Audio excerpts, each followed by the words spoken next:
As some of you may recall, a few weeks ago I was drinking the Macallan 12-year-old Triple Cask, and I wasn't hugely impressed. Well, I found something that blew my mind. Welcome back, Dram Fam, to the Whisky Diary.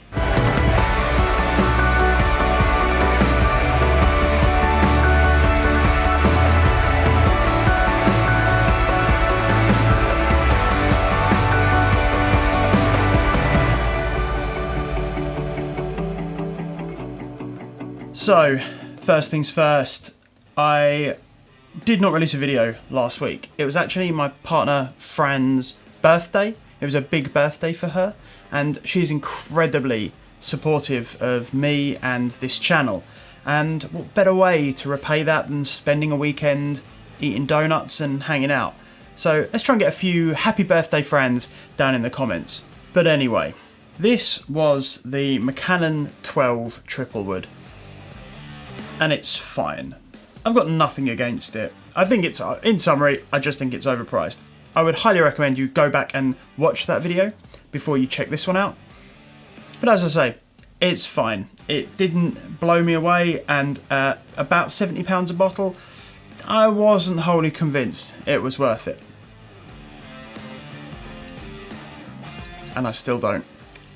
But after that video, I was sat in the Pot Still in Glasgow, a whiskey bar that I'm in a fair bit. Incredible staff, love the place. And I was introduced to this. This is the Speymalt. I think the full name is Speymalt from the Macallan distillery. And it is a Macallan that's independently bottled by Gordon and Macphail. Now, for those that don't know what an independent bottler is, get subscribed, because I will be having a full video about the ins and outs of independent bottling and whatever else. But fundamentally, it is a company that either buy casks or new make spirit directly from the distillery and do it themselves. You know, they put it in their own casks, put it in their own bottles, slap their own label on it, sometimes saying which distillery it's come from, sometimes not. And they sell it under their own branding or whatever else. Macallan, you don't find that many independent bottlings of it around. Macallan, I believe, are quite protective over their whiskey, and so there's only a handful of independent bottlers that they might feel are good enough or worthy enough to carry Macallan spirit and bottle it themselves. So in this particular instance, from what I understand, Gordon and Macphail have bought the new make themselves, so just the raw spirit straight off the stills. I did a video about new make spirit, you can find it in the description down below.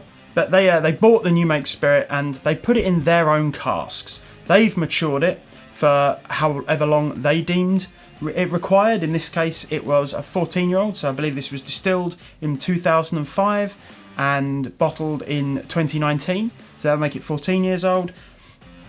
And, you know, they bottle it under this brand, Speymalt. As I say, this is a 2005 vintage, which it prioritises the date it was distilled and the date it was bottled over giving it a blanket, this is 14 years old. So as I say, 14-year-old, bottled by Gordon Macphail, but originally distilled by the Macallan distillery. It is a Speyside. It is bottled at 43%, which is very interesting because the majority of Macallans are bottled down at 40%. A 70 centilitre bottle, and there isn't a huge amount of information. The bottle's got pretty much nothing on it. It is chill filtered, but I do believe it is all natural colour. The only issue with this bottle is that it's a bloody nightmare to get hold of. Gordon Macphail don't produce many bottles of this, and I think they every few years they release a new vintage of Macallan spirit, so it's not that available. They sell out quite quick. I did get this at auction.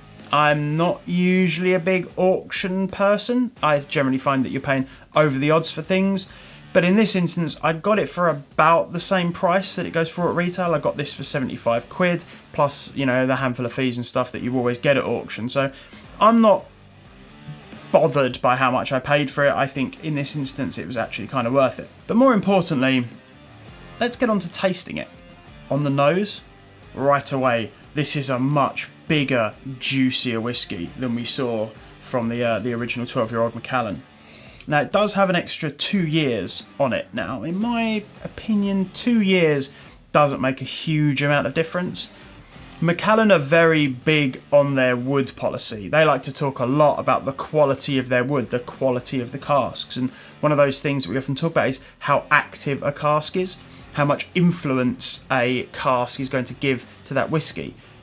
You could probably argue that kind of goes hand in hand with quality. A more active cask may be considered like a higher quality cask. You're going to be reducing the amount of maturation time, so how much time that whiskey needs to spend in the cask for the cask to do its job.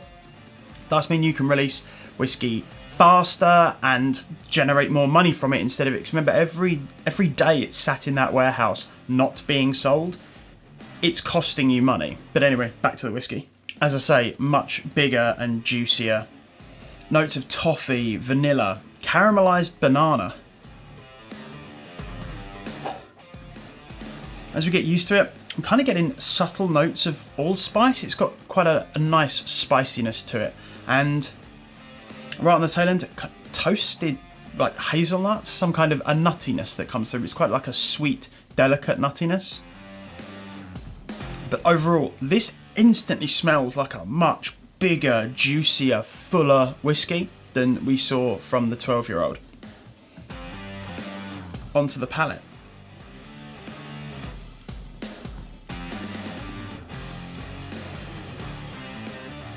Once again, so much bigger and richer.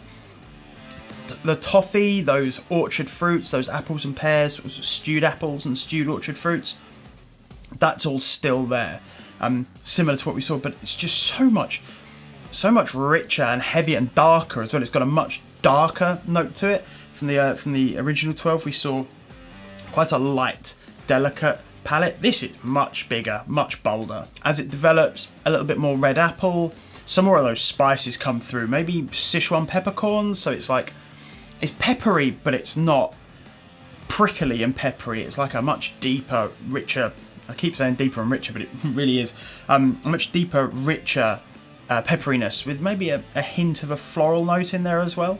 On that finish, not a huge amount of evolution. It doesn't depart drastically from what we saw on the tail end of the palate, but a lot more of those almost, I guess, potentially custard notes coming through. A nice cream, like think of what are they called? Custard cream biscuits. Nice sweetness. A bit of a pepperiness coming through as well. Kind of, they interplay. It's a very well balanced finish between a pepperiness and a sweet biscuity creaminess. I did try this with I mean, you can see I've made a fair dent in that. I'd have tried it with a bit of water. Personally, I didn't think it gave it a huge amount. It did lighten the nose a little bit. The palate became a little bit drier. But I think it also knocked a little bit of what made this special. That rich, sticky juiciness was toned down quite a bit. So, I mean, for what it's worth, I probably wouldn't drink this with water. I think it is fantastic as it is. So, in summary, am I happy with this? Hell yes. This was fractionally more expensive. I mean, right, so we're going to talk retail prices, not secondary market prices. At retail prices, this is marginally more expensive than this, and in my opinion, this is a much better whiskey. This, to me, is what Macallan should be. This has got that craft and that quality in it. It's got a much bolder, juicier flavour that, you can tone down if you want. But even with a bit of water, when you're taking this potentially down below 40%, it still tastes like a bigger whiskey than you're getting from the Macallan at its bottled strength. If we're taking a more objective look at the pricing, 75 quid for this, maybe a touch high. If this was priced at 65 or even 60, I would, a firm fan, I would be buying this all day long. Well, if I could get hold of it. But You know, I still feel maybe 75 is a little bit too high compared to what else you can get. You know, if it was between this and a Glendronach 15, I'd take a Glendronach 15. If you like Macallans, I guess you really need to decide whether this is something that you would drink based on how much you care about the name that's on the bottle. This is not a Macallan. This is a Speymalt from the Macallan distillery. This is not necessarily in line with what Macallan feel that their whiskey should be, or how Macallan feel their whiskey should be represented, or they would do it themselves. They don't. They bottle it like this. Other people are bottling their spirit like this. So if you care a lot about what's on the bottle, buy it if you want. But if you care a little bit more potentially about what's in it, you know, I'd give this a go.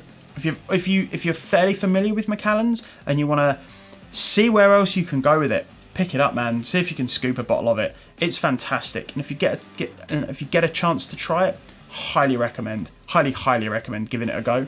But anyway, that's enough from me. Thank you all very much for watching. If you've liked this video, please do drop a like down below, and if you'd love to support the channel, please do consider subscribing, and you can click the bell icon to be notified whenever I upload. Leave me a comment, man. Tell me what you think. If you've tried this, if you like Macallans, if you're a big Macallan fan, I'd be very interested to hear whether this is something that you would consider buying. And on that note, Slanjavar.